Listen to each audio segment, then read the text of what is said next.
सिंह शेखावत है और सर मैं एफएम रेडियो से हूँ। आपनो जो रेडियो है 91.2 पे और राजेश जी के हाँ राजेश जी के सानिध्य के अंदर इनके ही गाइडलाइंस के अंदर हम काम कर रहे हैं।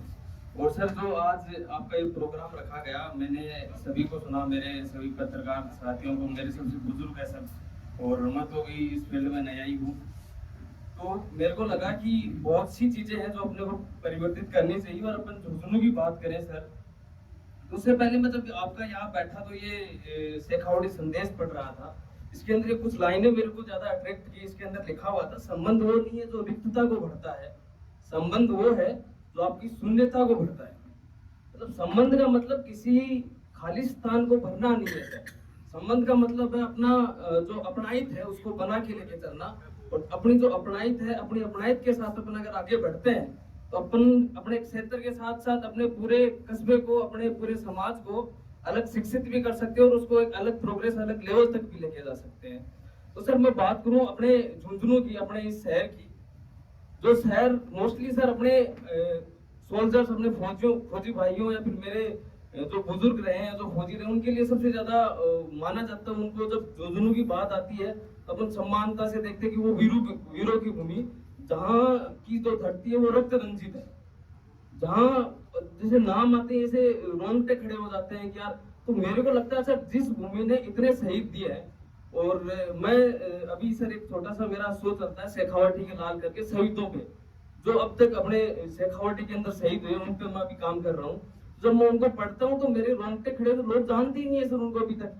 अपन पीरू सिंह को जानते हैं, अपन शैतान सिंह को जानते हैं जिन्होंने परमवीर चक्र प्राप्त किए, या फिर जो मुख्य जैसे जो जनरल जयप्रकाश जानू है, उनको अपन जानते हैं कि उनके नाम से स्कूल चल रही है शेखावट, अपने झुंझुनू की सबसे जो गवर्नमेंट स्कूल के अंदर सम्मानित स्कूल है सर, अपन जानते हैं। लेकिन उनके इतिहास को कोई नहीं जानता। उन्होंने कैसे एनडीए में जाके उन्होंने लेफ्टिनेंट बने और उसके बाद लगभग 3 दशक 30 साल तक उन्होंने सर्विस देने के बाद वो शहीद हुए। और उन्हीं के साथ साथ ऐसे बहुत से शहीद है जिनको अपने समाज अभी जान नहीं रहा है। तो मेरा ये है कि जब मैं पढ़ता हूँ झुंझुनू के बारे में, जैसे गूज़बम्स आते हैं, ऐसे रोंगटे खड़े होते हैं। तो वो धरती है सर जो अपने देश के लिए कुर्बानी दे सकती है ना, तो वो भूमि सर किसी लेवल तक जा सकती है, मेरा मानना ये। और इसी के साथ में अगर बात करूं सर, ये सर ने बताया बग्गड़ के बारे में बताया, तो मैं पर्सनली बग्गड़, जब मैं सबसे पहले गांव से बाहर निकला, मैं एज ए एथलीट रहा हूँ सर, 200-400 मीटर का स्प्रिंटर रहा हूँ, नेशनल खेला है मैंने 2 बार। तो मैं जब सबसे पहले आया तो मेरे कोच रहे थे सर जो इंडियन आर्मी से कैप्टन रिटायर्ड है, जयवीर सिंह शेखावत सर। तो मैं जब फर्स्ट टाइम आया तो मेरे को लगा कि जब अपन अपने पास में, अपने टाउन में, अपने गांव में जब अपन ये सब सीख सकते हैं, तो मेरे को कहाँ जयपुर जाने की क्यों जरूरत है, मेरे को पटियाला जाने की क्यों जरूरत है, मेरे को पुणे जाने की क्यों जरूरत है। जब मैं वहां आया तो मेरे को पता चला कि अपने धरती पे अपने पास सब कुछ मौजूद है, लेकिन लोगों को उस चीज का नॉलेज नहीं है। फिर नॉलेज बोलूं तो उन तक वो बातें पहुंची नहीं है। अपने इस धरा पे आज भी ऐसी चीजें हैं जो लोगों तक पहुंच नहीं रही है सर। अपने पास वो सब सुविधाएं हैं, वो सब चीजें हैं, लेकिन वो पहुंच नहीं रही है। और पत्रकार जो मेरे सभी साथी बैठे हुए, अगर उन सब चीजों को हर एक बंदे तक, हर एक श्रोता तक, हर एक दर्शकों तक वो पहुंचा दे, तो मेरे को अभी भी लगता है सर झुंझुनू सिक्कर से ज्यादा पीछे नहीं है।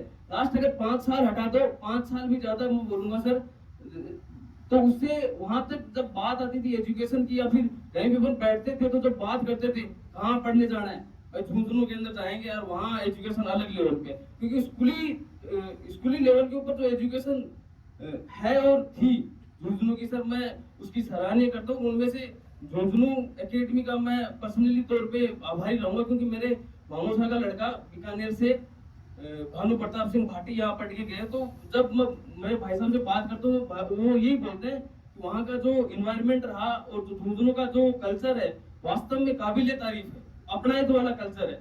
तो वो सब चीजें सुनते हैं। तो आज ये जो कोचिंग संस्थाएं आई हैं, मेरा मानना है कि सर कोचिंग संस्थाएं गलत हो सकती है, लेकिन ये जरूरत बन गई है, क्योंकि जो 6 से 12 तक की जो एजुकेशन है, इसके अंदर जो कोचिंग चला रहे हैं, मैं इसका पूर्णतः विरोध करता हूँ। लेकिन जो हायर एजुकेशन के लिए कोचिंग चल रही है, वो एक मजबूरी बन गई है, वो एक जरूरत बन गई है। आज अगर मेरे दोस्तों के पास बैठता हूँ, जब वो हायर एजुकेशन की बात करते हैं, तो यही बोलते हैं कि यार भाई 12 तक ठीक है, उसके बाद अपने कोचिंग ज्वाइन करनी पड़ती है। एक वो मजबूरी या फिर एक बाध्यता की तरह माना जा रहा है सर। क्योंकि वो अपने पास वो सोर्स मौजूद नहीं है अपने लोकल में या फिर अपने किसी और तरीके से कि अपन उनको क्रैक कर लें। जैसे अगर किसी को आरएस या आईपीएस बनना है तो वो सर उसको कोचिंग ज्वाइन करना पड़ता है।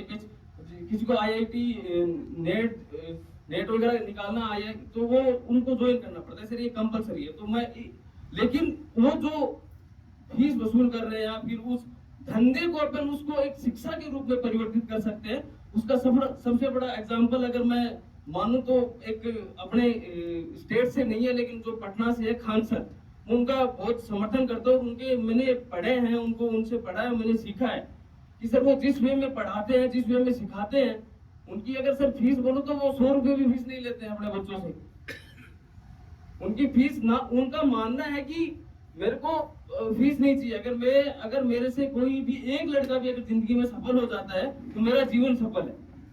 अपन अगर सब ये सोचे कि मैं मेरे किसी किए हुए कार्य से, मेरे किसी आर्टिकल से या फिर मेरी किसी सोच से अगर कोई एक आदमी अपने कस्बे का एक छोटा सा भी भला होता है तो मेरा जीवन सफल है। इसी तरीके से अगर सभी पत्रकार काम करें तो मेरा मानना है कि सर अपना झुंझुनू ज्यादा पीछे नहीं है, जल्द ही अपन उस लेवल तक पहुंच जाएंगे जिस लेवल तक आज सिक्कर और कोटा है।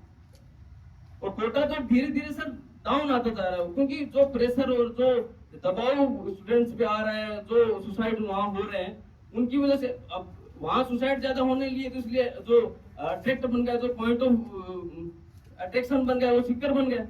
और इसके अंदर सिक्कर का पॉइंट ऑफ अट्रैक्शन बनने के लिए मैं मानता हूँ कि सर वहाँ की जो पॉलिटिक्स है या वहाँ के राजनेता है वो एक्टिव रहे। कहीं ना कहीं मेरा पर्सनल मानना है कि वहाँ के राजनेता एक्टिव रहे।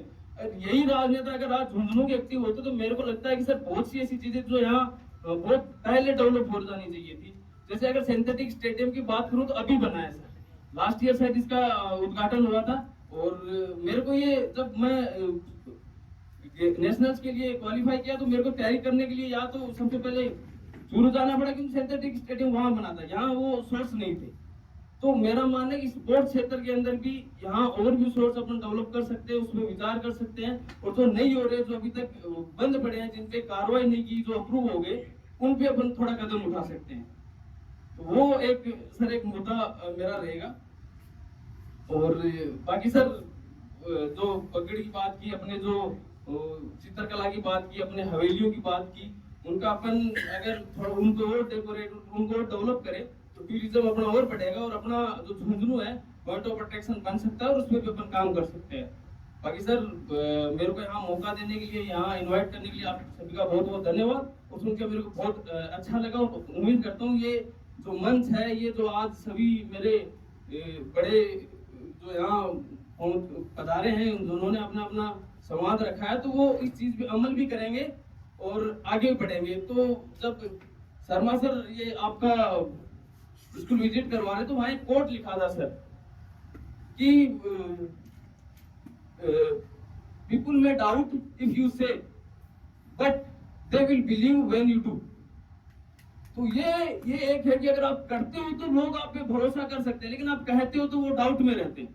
तो मेरा ये मानना है कि अपन सर धरातल पे करेंगे, एक छोटी शुरुआत के साथ ही करेंगे तो लोग अपन में भरोसा करेंगे। क्योंकि अगर किसी ने थोड़ा सा आगे रास्ता बनाने की कोशिश किया ना तब उसके पीछे कोई खड़ा हुआ।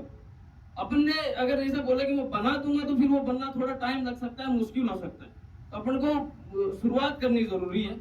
तो मेरा ये सर अपन इस पे काम करें। और बाकी सर जो आपने कृष्ण जी सर ने बताई जो सुल्ताना के लोहारों की बात, तो सर लोहार तो अपने महाराणा प्रताप के टाइम से फेमस है, जिन्होंने गाड़ियां लोहार की अपन बात करी, जिन्होंने अपना घर परिवार सब छोड़ दिया। तो मेरा मानते कि जो जनजाति अपने क्षेत्र के अंदर अपने पैतृक धंधे के अंदर डेवलप है तो उनपे भी अपन थोड़ा उनको भी हाईलाइट करें, अभी लोगों को नजरों के अंदर लेके आए। तो इसके लिए मेरा भी एक मानना है कि मैं खुद पर्सनली मेरा ये मानना उन सबसे पॉडकास्ट करूंगा, उनकी जो डिटेल्स है लोगों तक एज ए यूट्यूब के माध्यम से पहुंचाने का प्रयास करूंगा। बहुत बहुत धन्यवाद सर आप सभी।